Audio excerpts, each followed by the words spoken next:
Good evening. Hi, everybody. It's Erica, and it is 6:04. It's Sunday, April 6th, and I apologize for my tardiness. I'm 4 minutes late. This is another edition of the monthlies that we've been having, that you've been kind enough to join me on and watch and comment, even if you're not here right now, later on. And if you're watching this later on YouTube, thank you very much. The topic or the section of the book that we're going to be exploring tonight, Age Less, Live More, Achieving Health and Vitality at 107 Years and Beyond by Bernnando LaPallo, written at the age of 106, beginning and then went into another draft at 107 and then finally saw the light of day at 108, is called Offerings for the Temple. Offerings for the Temple. So up until now, we have been discussing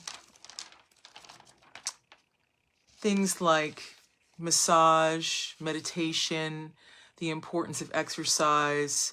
Of course, there's an emphasis as far as Bernnando is concerned with walking, but perhaps you like swimming or there's some form of exercise that you like to do on a daily basis. He's talked about mindset, attitude, keeping the brain healthy, the importance of breathing. And tonight we're going to start to get into what Bernnando did in terms of eating. And of course, his opinions are his own, based on his own experiences and his own lifestyle, which of course was inculcated in him by his own father, who was a medical doctor and an herbalist as well. Now, kind of before I get into, reading from the book, I promised Dolores that I was going to make a commentary on the vegan lifestyle. So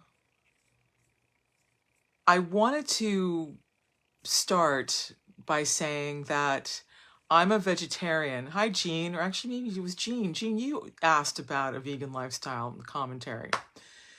At any rate, before I start with that, I have to say I'm a vegetarian. I'm not a vegan per se, strictly vegan. Hi, Faye. And neither was Bernnando. He was really more of a pescatarian. However, as time has gone on from when I first embraced a vegetarian lifestyle in about 1980, and it wasn't hard for me to do. But gradually, I think I've kind of leaned in to being more of a vegan. And I've also, made the acquaintance of many vegans. Many acquaintances and some friends of mine were vegan. And so I've had a chance to, observe them, hang out with them, and just observe how they were doing physically, how they were doing in terms of energy and so on. So my point in saying all of this is that whether you're vegetarian or whether you're vegan or whether you're an omnivore or whether even you're a carnivore, the human body has a set of requirements in order to function at an optimal level, in order to be healthy. So because we've grown up, or I think most of the people watching here and most of the people that support this channel, whether it's here on Facebook or whether it's on YouTube, have grown up in the Western countries, right? Canada, the United States, and so forth. And we were really raised on a meat-centered diet. So there was not a lot of education about alternatives or other things that you could source for, let's say, for example, iron. I know that, when I decided to become a vegetarian and I'd find myself in a social situation, people would always bring up this thing about iron, or they would bring up something about protein. So, first of all, it's important to understand that proteins are the building blocks of life. That's number one, whether it's plant life or whether it's animal life. I just wanted to point that out. And being a vegan or a vegetarian, there are different ways in which you can get your protein. You can get your protein from, like they do in India, for example, or our friends south of the border. Beans and rice combined form what is called the complete protein. And you can get your protein that way. Bernnando actually talks about that in his book when he makes a reference to black beans, about beans being, quote, the poor man's meat, unquote. So that's important. I'm going to read a list here, actually, that I found from the Harvard Medical School, which is a complete list of all the nutrients that they consider to be a requirement for the human being to be healthy. I want to say, too, since I brought iron up as being an issue, and then, of course, this can also especially be an issue for a woman, because, of course, women during their reproductive years go through a menstrual cycle, which means we're bleeding every month. And, of course, the loss of blood, right? That can lead to conditions of anemia if the blood is not replenished. In my mother's case, for an example, she had anemia. She was prone to anemia. And when she decided to switch to a vegan diet, she had to take another source of iron. And in her case, she used to take flaxseed oil. Flaxseed oil. You can find flaxseed oil in the refrigerated section of your supermarket or your health food store. So flaxseed is a source of iron. And she would take, oh my goodness, I would say she took probably a couple of teaspoons of that. You can read the back of the label and also judge for yourself how you feel. But she would add that to her smoothie every day. And that's how she maintained adequate iron levels for herself.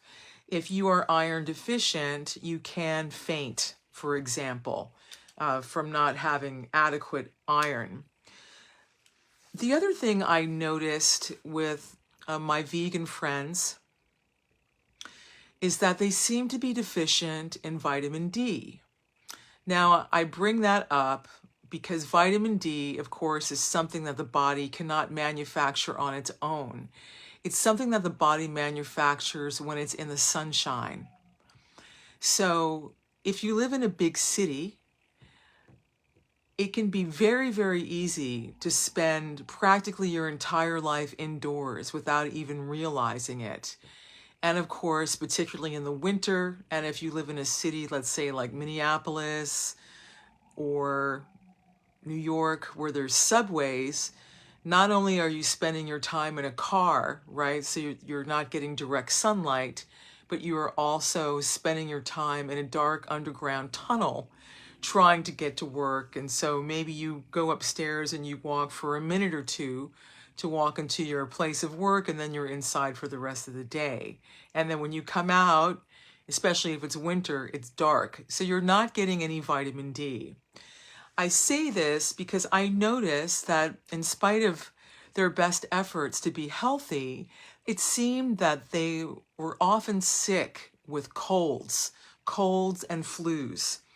And a vitamin D deficiency is associated with many things, but one of the things that it's associated with is colds and flus.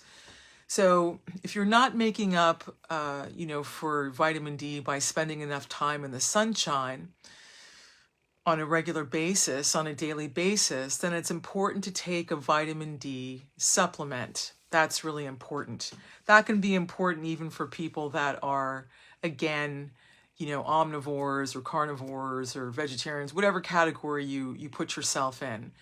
The other reason why that's important, especially in modern times, is because a lot of the water supplies of big is chlorine. They put chlorine in the water supply.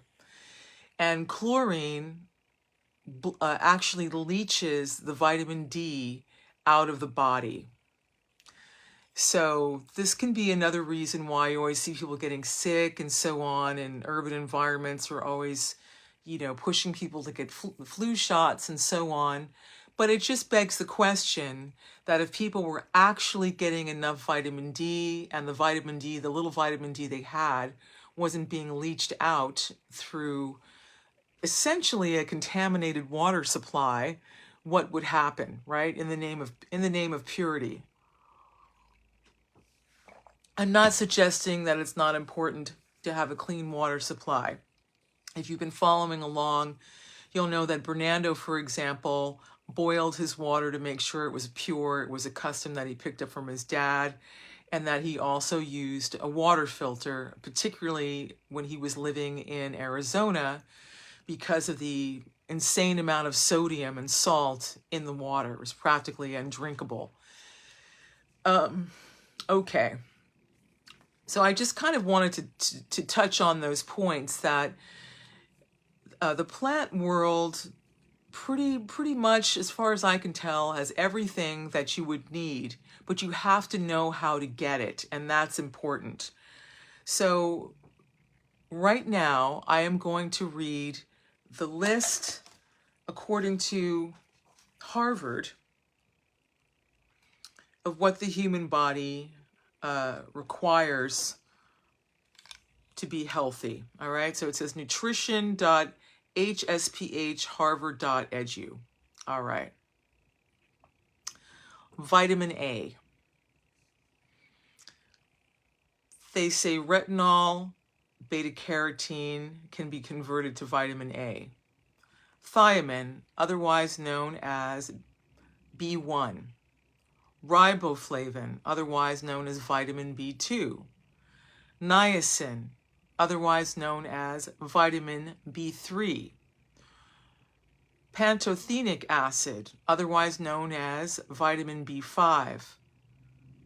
Also vitamin B6.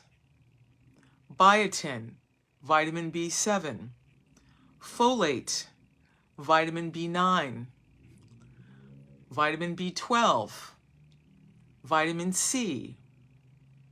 Something called choline, which I'm going to admit I'm not that familiar with. Could be a micronutrient. Vitamin D. There you go, vitamin D.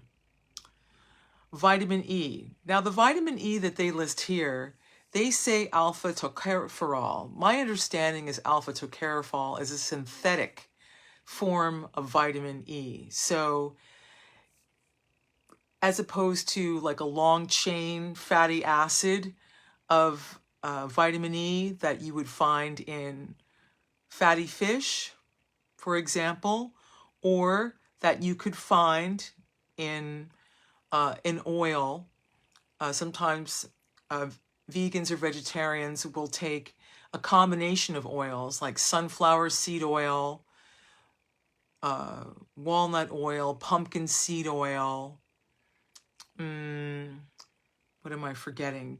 Different kinds of oils that will also give you that benefit of long chain fatty acids if you're not interested and do not want to eat fish. For example, that's something that you can do as well.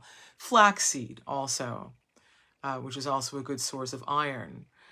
The other things that are important, so we have vitamins, but we also have trace minerals that we need, right? And these are the things that help things like our nervous system and our nails and our metabolism. For example, calcium, chloride, chromium, copper. They list fluoride here, which is interesting to me.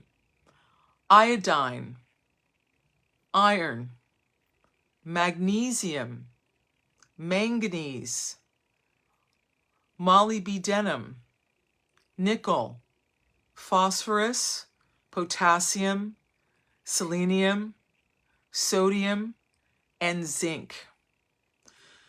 So I just wanted to, I wanted to lead with some kind of, scientific basis, as it were, just to kind of address the vegan question. So I would say that if you are considering a vegan diet, or if you are already following or on a vegan diet and you're not feeling maybe as energetic as you would like, that you find a list like that, or I can put it in the comment section here, and you check with your doctor, or perhaps you would like to consult someone who does what they call functional medicine, just to make sure that you're getting everything that you need. And if there's something that is lacking, that you find the suitable food source, right? Plant-based food source to get what you need. I will say, for calcium, it is possible to get a plant-based source of calcium. A lot of the calcium that you used to get in like health food stores and such were from bones. They were either from bones of animals, or they were from shellfish, which not everyone can have shellfish. A lot of people are allergic to shellfish. Let me see, what was the other source? It would either be from bones or from shells. Oh yeah, this was a good one. From rocks. From actual rocks, which can be a little hard to digest. So I know, and I think I brought this up before in the past, I know that USANA Health Sciences, with whom I'm affiliated, does make plant-based calcium. They have a calcium-magnesium combo that's available. So this is food for thought for you to think of. So I hope that was helpful for you. And I hope that this answers your question. Now, I cannot see any comments here. Let me just see. Yeah, because Facebook has got this setting here with stars. If someone makes a comment but they're not sending me stars, then I don't see the comment. So I will respond afterwards in the interest of keeping going, because I'm going to be with you until 7, and then I'm going to end this broadcast, as it were. All right, so let's get into Chapter 3. Chapter 3, Offerings for the Temple. Nothing will benefit human health and increase the chances for survival on Earth as much as the evolution to a vegetarian diet. That's how the book opens, with a quote by Albert Einstein. You're welcome, Jean. My pleasure. I hope it's helpful. Bernnando writes, "My father had a unique viewpoint when it came to our bodies and the kinds of things we put in them. He was both a medical professional, a doctor and herbalist, and a very spiritual man. Not only did he clearly understand the effects of the foods that we eat on our physical body, our mind, and our emotions, but he also understood the tenets of the Bible. In Corinthians, Paul states that our bodies are a temple to the Holy Spirit, which is within us, that we are not our own, but were bought at a great price. He tells us that we are to honor God with our body.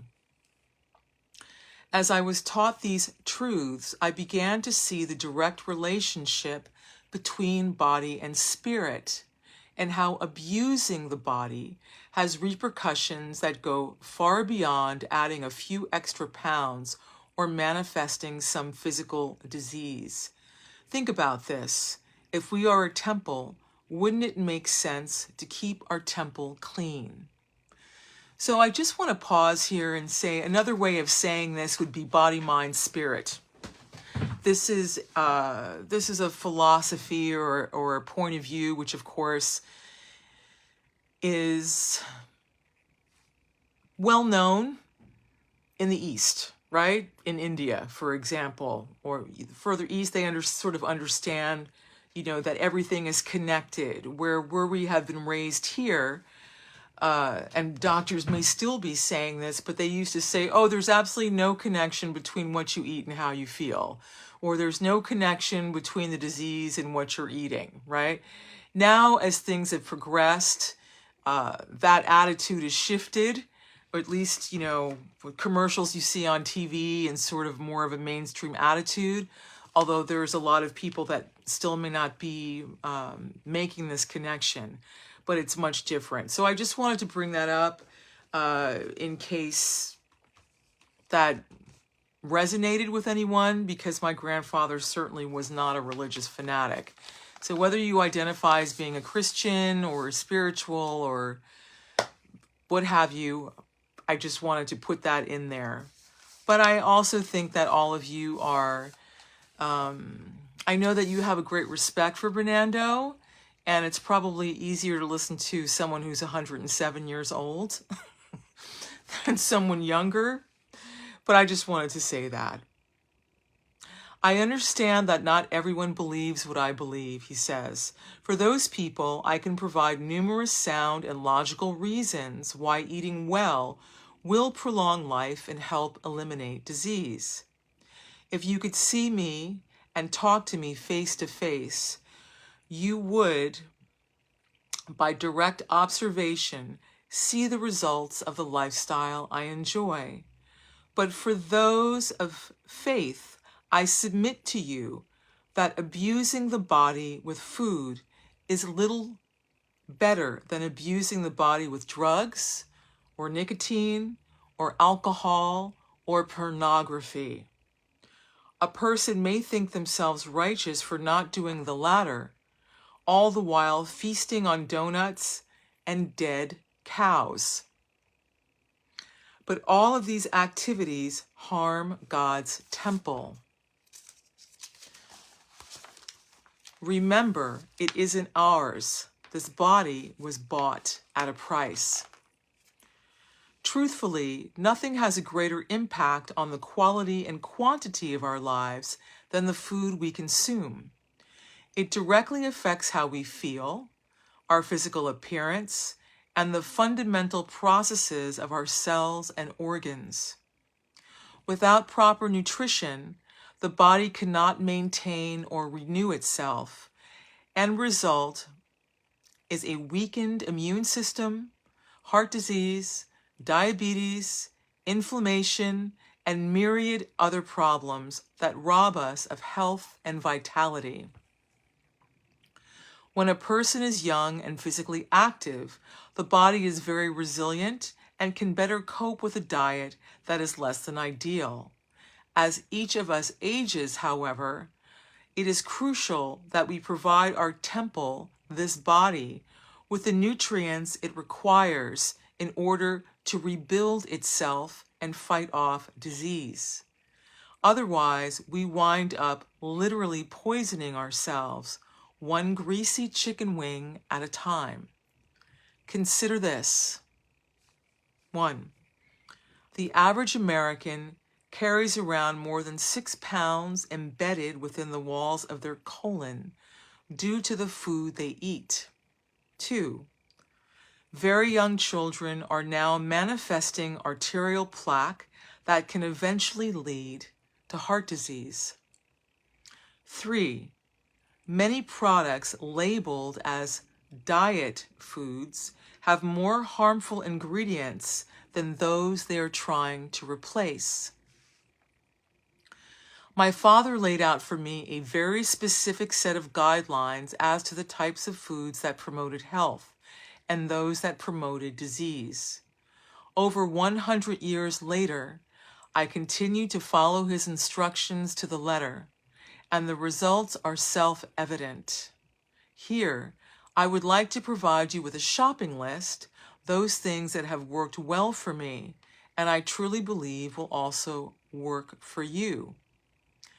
Bear in mind as you read this, that by eating the way I do, my overall level of health is better than perhaps 90% of Americans.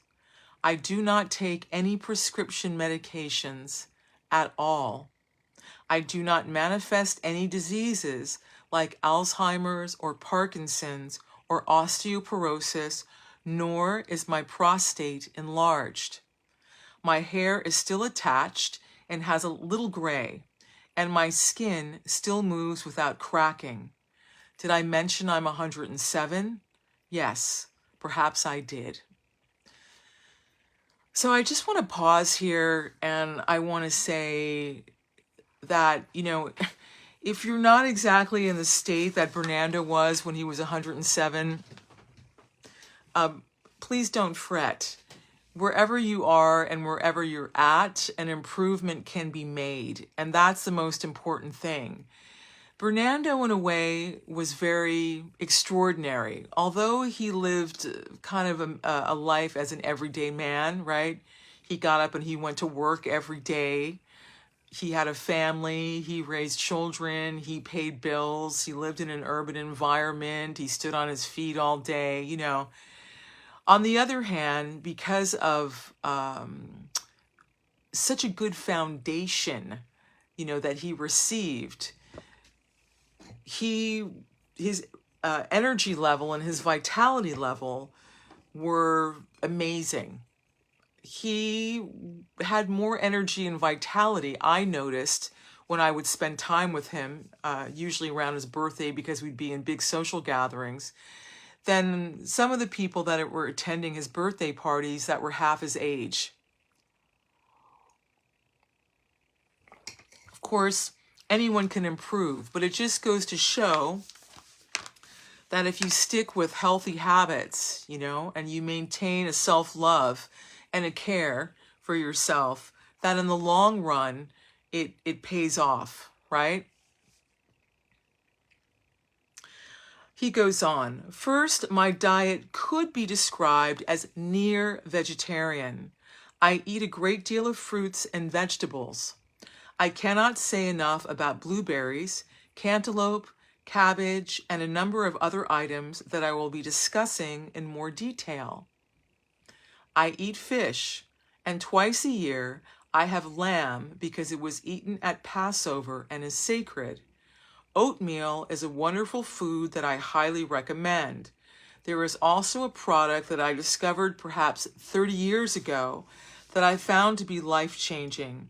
It's called Dr. Schultz's Superfood, and I'll talk about it later in this book. So, here, again, Bernnando is saying, I'm nearly vegetarian. I'm basically a pescatarian. And because my grandfather was raised as a Catholic, my great-grandfather was a Catholic, right? And so at this time of year, because Easter is coming up, as traditional food, a lot of people will have lamb, right? Now, I think I did a little video about that on YouTube because, it's said that if you're going to eat meat, that lamb would be the healthiest meat to eat. On the other hand, I don't eat lamb at all, right? So I'm sort of coming from another perspective. From a historical perspective, my understanding is that the people that were living in, the area of the world that we call Palestine now, where Jesus was living, or the Middle East, winter time, right? Coming out of winter and you're coming into spring, and there's not a lot of vegetation yet, right? There's not a lot of, wheat or grain. Perhaps the stores have run out that you have managed to put away. And so what was readily available was your livestock, right? So a lot of people were, eating lamb during the springtime because that's what was available. So it's always interesting to me, the way customs and, spiritual beliefs also kind of intersect in the reasons why we do what we do. That's my observation. But Bernnando is being very clear here about his reasons for eating lamb. He did not eat beef, and he did not eat chicken, and he did not eat pork. Even more importantly, let me tell you about the foods I do not eat and the cooking methods I refuse to use. I was taught to eat foods the way God made them, namely raw. When it comes to vegetables, nearly any form of heating begins to destroy the natural nutrients. Many studies have been done to prove this, with gentle steaming being shown to be the least destructive and microwaving being the most. To the best of my knowledge, there was no microwave in the garden. He's referring to the Garden of Eden, probably because God wanted his people to eat wholesome and healthy food. I do not eat beef or chicken because of the chemicals that they are routinely fed and injected, the extremely negative impact of saturated animal fats on the body, and because of the way they are killed. Go to a slaughterhouse and spend the day. Then try and come home and enjoy your juicy steak. If you have feelings at all, I think you'll find it difficult. Also, looking at the recent spate of major beef and chicken recalls, I think it's interesting how easily disease organisms seem to find their way into these products, some of them potentially fatal. If one is striving to live a long and healthy life, I would suggest a more benign diet. I do, however, eat fish because many are rich in healthy omega fatty acids, especially salmon. So for those of you just turning in, at the beginning of this, I was responding or commenting on a vegan lifestyle.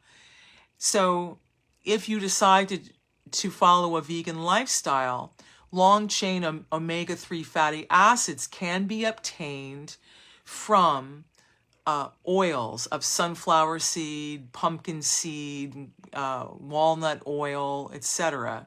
Of course, if you're allergic to nuts and seeds, you don't want to do that.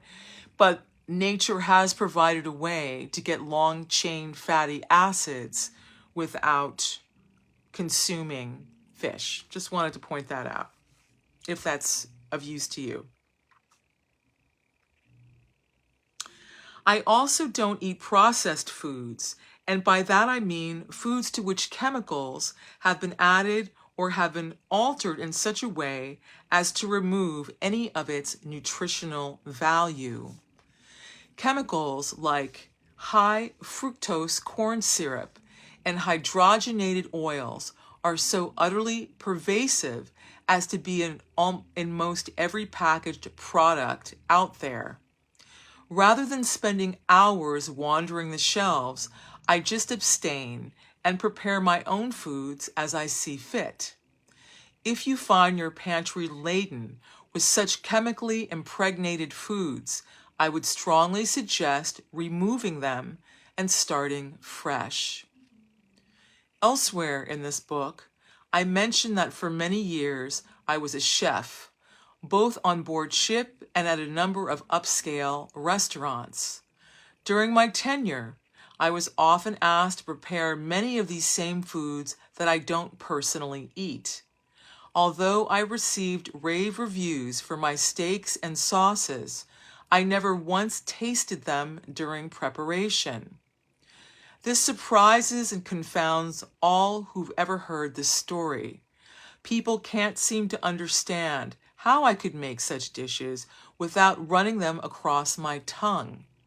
But God was gracious enough to give me an adequate sense of smell, and with that alone, I was able to create my steaks and cakes. Discipline, as I said, is key. So, my grandfather was extremely talented. There was an anecdote that I told you all one time that I heard from him when we were having a conversation, actually the night before he died, because I just wanted to get into how he trained as a chef and what his experience was like at the Sorbonne. And he was mentioning this, that he just had he had a great eye and he had a great sense of smell. And his professor was sort of marveling at that. And he said, well, I guess it's just one of the gifts that God gave me. And the professor said, what a wonderful answer. So, there's some people that you meet in life that just seem to have, that little extra something, right?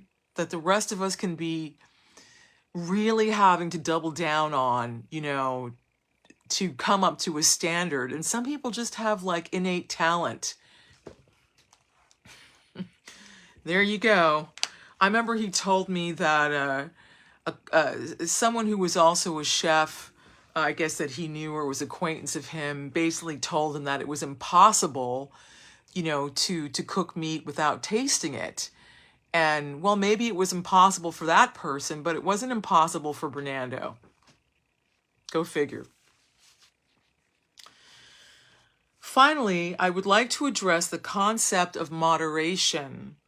In Corinthians, Paul speaks of moderation in all things, and I couldn't agree more. Salt and sugar, and even saturated fats like butter, although I don't use it myself, will not harm the body if used in only small amounts. It's when they are abused that problems occur. Healthy food does not have to be bland, but that said, if salt and sweeteners are reduced, one will find that their tastes begin to change. The day will come when the true taste of food will be savored, unadulterated with all the additives, and even a little salt or sugar or fat will begin to seem like too much. With all that said, let's explore some specific foods that I believe will lead you down the path to a healthy, long, and vital life. But first, I'll touch on a couple that may have quite the opposite effect. Okay, so this subheading, I guess you could say, or section of the book, because now we're on page 90, and I'm only going to be reading until 92, maybe 93. Hi, Claire. Before I give us a break, and maybe I'll have some comments in the comments section. Okay, salt of the earth, which is where it should stay. Salt, or more specifically, sodium, is crucial for life. It is necessary to transmit the electrical signals throughout the nervous system. It helps with the contraction of muscles and is needed to maintain the correct fluid balance in your body. But, like many other things, too much sodium can affect your health in a decidedly negative way. I know you've heard it all before. Perhaps you've even tried to cut back and bought food labels with low sodium, only to find out that they tasted like dishwater. I understand and empathize, but I still feel a responsibility to tell you honestly what excess salt can do and offer alternatives. This subheading is called Salt in the Wound. As I said, a little sodium is a good thing, but too much day after day can cause real problems. How much is too much? The Institute of Medicine recommends a range of between 1,400 and 24 milligrams of sodium per day. This works out to about a teaspoon of table salt per day. Table salt is what most people think of when they are trying to reduce sodium, but we get it from other sources as well. Ingredients like baking soda, baking powder, MSG, otherwise known as monosodium glutamate, and others all contain sodium and so have to be considered. Even drinking tap water that has passed through a home water softener can contain excessive sodium. Shout out to Arizona.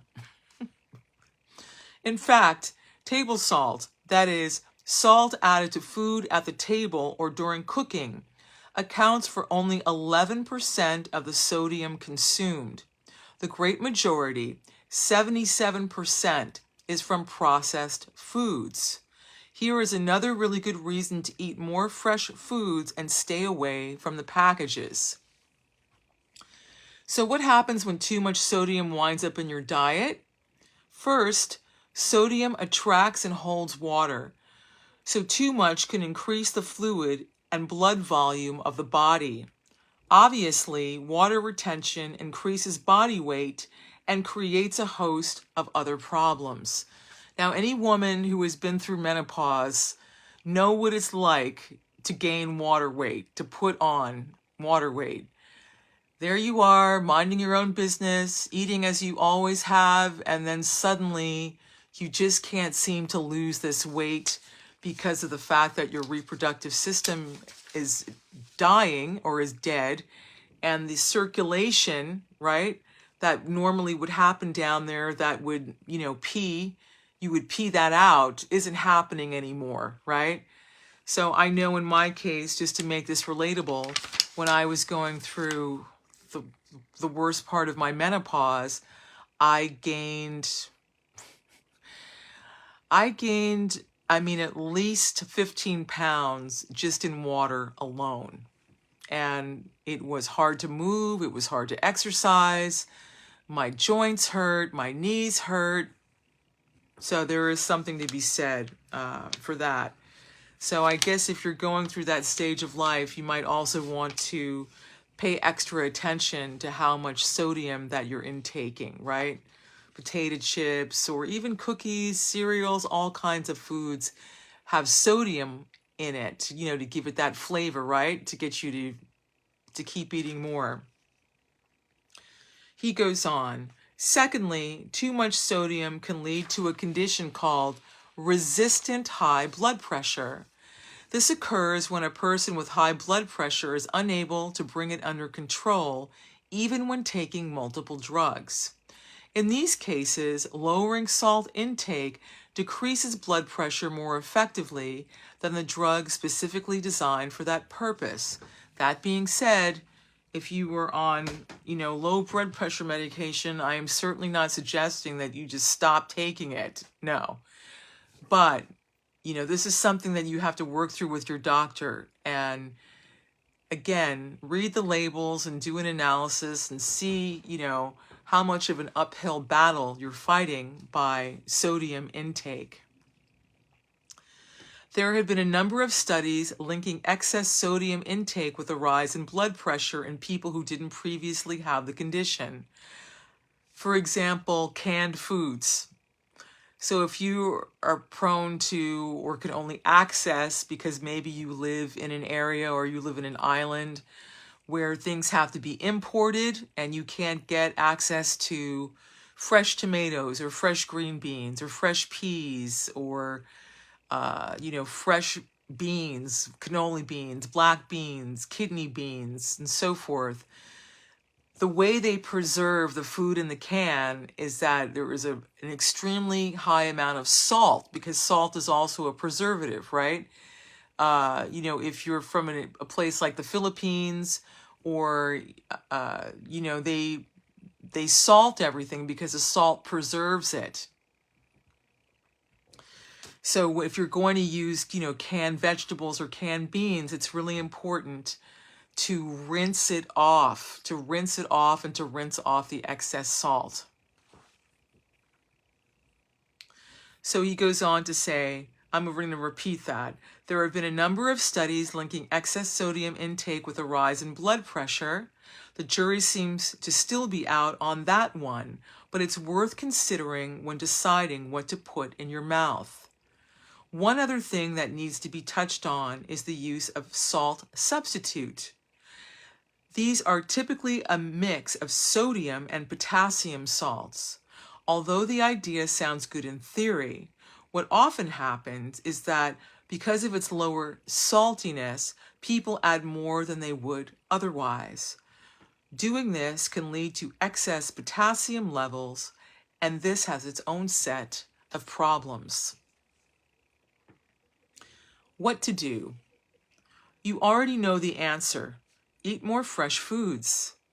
By just staying away from processed and prepared foods, sodium levels will plummet.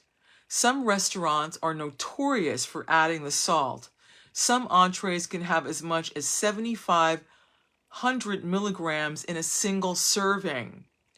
Watch processed meats, bacon, hot dogs, sausage, and if you must buy fresh or frozen poultry, look for those that haven't been injected with a salt solution. Condiments are another culprit. Just read the labels and make good decisions.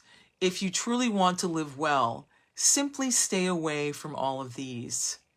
Finally, look for other herbs and spices that can act as a substitute for salt. I've used lemon juice and other things to add a little zest to my meals. If you are willing to reduce the level of salt in your diet, something interesting will happen fairly quickly. Your palate will adjust, and soon you will be enjoying tastes that were once buried. After doing this for a while, eating fast food or pizza or some packaged meal will taste as if a whole salt shaker had been dumped on top.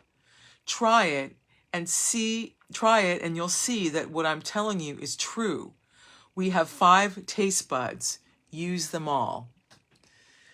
So I learned something in this, is that I never realized, well, also probably because I don't eat chicken, but I never realized that they inject salt solutions into chicken. So I guess this is another way in which they are attempting to preserve and extend the shelf life of poultry that you would buy in the supermarket. Condiments, yes. Condiments also can have a lot of salt and sugar in them too. So, if you're going to buy ketchup, for example, there are versions of ketchup you can get that don't have like sugar in them, for example. I mean, at the end of the day, if the tomatoes were sufficiently ripe and naturally sweet when they made the ketchup, then there would be no need to add sugar to it. So adding sugar to these types of things also, again, just is a reflection of the lack of freshness and the lack of letting fruits and vegetables ripen to their maturity and actually enjoying them. Another reason why a lot of children don't like eating fruits and vegetables is because they're picked and then they're transported thousands of miles away. And so, of course, they're picked early, so they never really ripen, and then, they don't taste that good, right? Okay, so it is now 6:52. And maybe I'll just stop here. There's another whole section that if you want me to read a little bit longer, I've got 8 minutes left. I can read this section on sweets and sugar. Probably have enough time, but maybe not enough time for a Q&A at the end. All right, I'm going to take that as a yes, since no one made a comment. Okay, what to do? You already know the answer. Eat more fresh foods. Oh, okay, I've already read that part. Okay, sugar. Sorry, next subheading, sugar. Definitely not my sweetheart. Not long ago, an acquaintance of mine related an interesting story concerning his children. They are from Australia, and when visiting this country, they purchased some cereal for their children's breakfast. I'm sure it wasn't some sugar-coated marshmallow-laden brand, but just an ordinary box of cereal. Upon tasting it, the children complained that they couldn't eat it and spit it out. Why? Because it was too sweet. When was the last time you heard of an American child complaining that something was too sweet? I know you've heard it all before and may be tempted to gloss over this section to get to the meat and potatoes of this chapter. Sorry, you will not find either one in these pages. But we have a serious problem in this country when it comes to refined sugars and simple carbohydrates. I almost never eat sugar because, frankly, I don't want my palate to get used to it. When I was growing up, my father, again 100 years ahead of his time, did not give me sweets or add sugar to my food. My breakfast usually consisted of oatmeal flavored with cinnamon and diced apples, peel intact. I never developed a sweet tooth, and to this day, I get all the sugar that my body could possibly need from fruits. The result?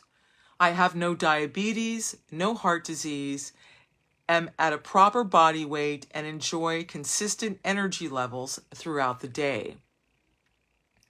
How on earth did this American fascination with sugar become so prevalent? It's simple. As a young child, we are routinely given candy or sweets when we are a good boy or a good girl. When we successfully cope with a stressful situation like a doctor's visit, we are immediately rewarded with a lollipop, pure sugar. When there is a celebration, birthday, or Halloween, the highlight of the event is cake or candy. Television commercials every Saturday morning hawk cereals laden with sugar. As this continues, an association is formed between goodness or happiness and sugar. This association follows us for the rest of our lives.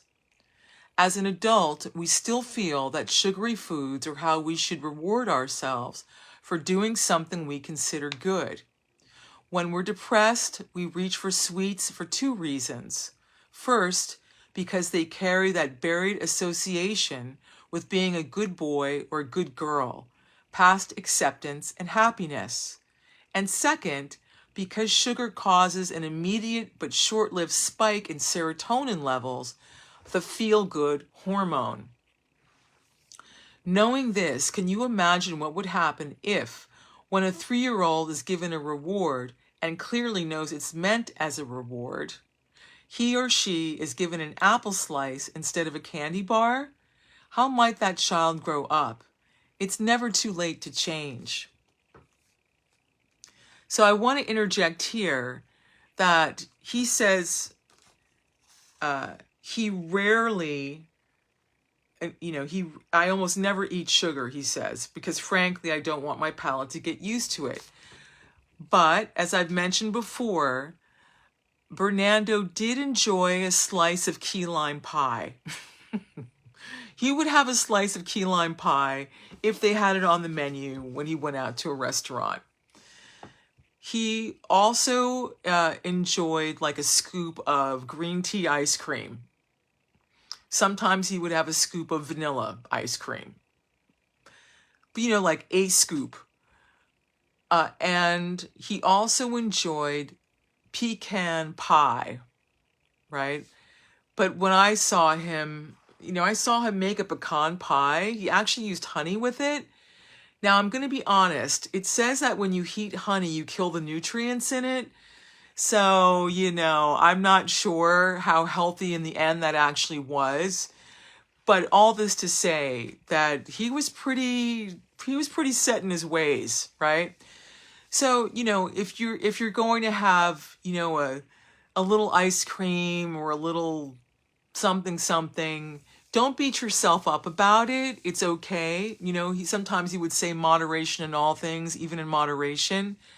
But in these pages here, he's really talking about just an epidemic and an addiction which starts very young, Whereas a child, should be getting maybe like a very sweet, ripe, juicy tangerine, or a nice apple, or a ripened banana, or maybe some blueberries, or some cherries, or some plums.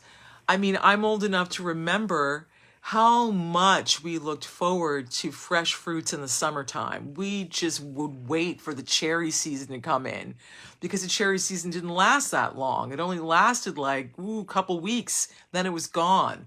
Or when the plums would come in, or when the strawberries would come in. In the fall, you'd have the apples coming in, right? So that's what we look forward to. I'm going to go on and talk about okay, we're going to go a little over. It's okay. The not so sweet health effects Bernnando talks about. Tooth decay has become one of the most prevalent health hazards associated with the consumption of sugar. Oral bacteria live in dental plaque and metabolize sugars into lactic acid. High concentrations of acid literally dissolve the minerals from your teeth. Of course, sugary snacks combined with white refined flour, products like breadsticks, cookies, chips, etc. Turn the page. Compound the problem. Sugar also causes a sharp rise in insulin levels, which typically gives a rapid but short-lived burst of energy. Also, as stated earlier, the brain gets into the picture of releasing serotonin, which is what makes eating sweets feel so good. As sugar is metabolized, it bypasses many parts of the digestive process and is absorbed directly into the bloodstream, raising the blood sugar level.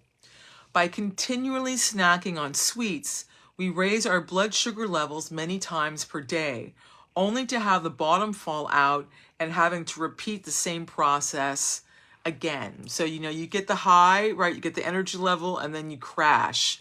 Like I see a lot of people, for example, drinking cans of soda, right? For that energy boost. And a certain company even promotes it as an energy boost. Why not have a fresh apple, for example, instead of sugary soda, which, by the way, is also not helping your kidneys? What can ultimately happen is a condition called insulin resistance, where the body's ability to vary insulin levels in response to blood sugar simply gives up the ghost. This causes the body to latch onto every calorie and store it as fat, instead of burning it for energy. It also means that cells can't get the glucose or sugar they need in order to operate, and so scream for more food. This is often the start of food cravings, obesity, diabetes, and heart disease. According to the Department of Agriculture, the average American eats 140 pounds of sugar a year. Just for fun, try putting 28 5-pound bags of sugar into your shopping cart the next time you go to the store. Do this for yourself and each member of your family. Take a good look at it while you patiently explain your actions to the irate store manager.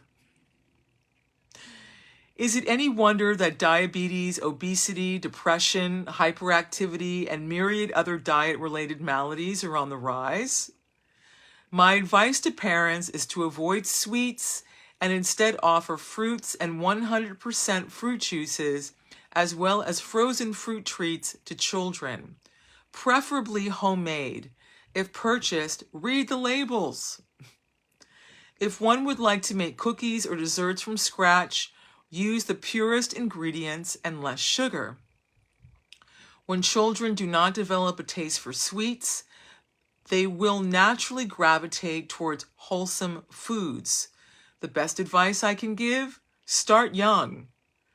Now that my soapbox is put away, let's move on to the good stuff.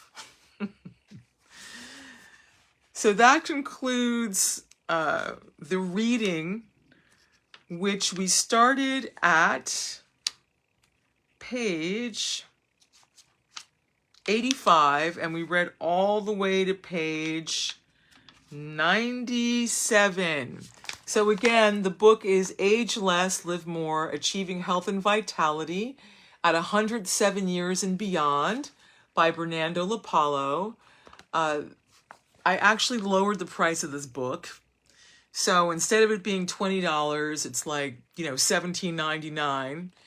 You can get it via Lulu. I'll put the link in the comment section so you can see that. I can also put the link in for the list, of required vitamins and trace minerals that the body needs to function at a healthy level, at an optimal level, and also to rebuild itself and to repair itself. And then, as usual, I'll also provide the links for Bernnando's daily menu and regime. I'll put in the link where you can get the superfood. You can get it in a powder if you want to make a smoothie, or if you're on the go like me, you can also get it in tablet form, right? This is by Dr. Schultz. This is completely vegan, soy-free, right? Grain-free. And what else will I put in the link for you? Yeah,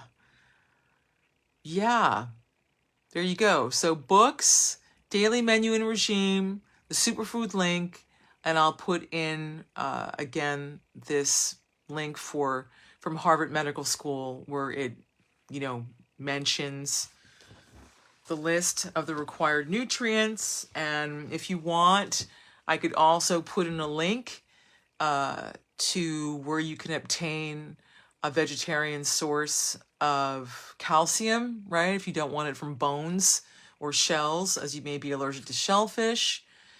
Also, again, just to mention that if you need iron, iron can also be obtained from flaxseed oil. And if you're looking for a way to get long chain fatty acids that are vegetarian or vegan, you can do that if you don't have a dietary problem with it from, pumpkin seed, sunflower seed, oils as well. Walnut oils, there's different nuts and seeds that also you can get long chain fatty acids from. Is there anything I'm forgetting? There probably is. But I'm trying my best here, to be as thorough as possible. So I just want to say thank you to everyone who's tuned in. So I want to thank Darlene Nilsson, Belinda Burt, Gail Turner Abbott, Angie Coppedge Jackson, Jean Woods, Kathy DeCano, Claire Stewart, Rosita Abale, Adele Pari, thank you. Chalia, thank you for watching. I think I said Jean Woods, Cynthia Brown Williams. Hey there, hey there. Is there anyone I'm missing? Faye Danko Fitzberg. Hey, Faye. Michael Ellie, thank you for tuning in. Let me see.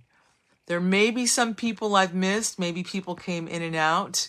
But thank you so much for being here. I hope that you found this helpful. Oh, the book link. I will put in the book link as well. I do encourage you to get the book. Take the best and leave the rest. So I wish you a good evening. This is Erica, Bernnando's oldest grandchild and legacy manager. And until we meet again, remember to keep your liver and your colon clean.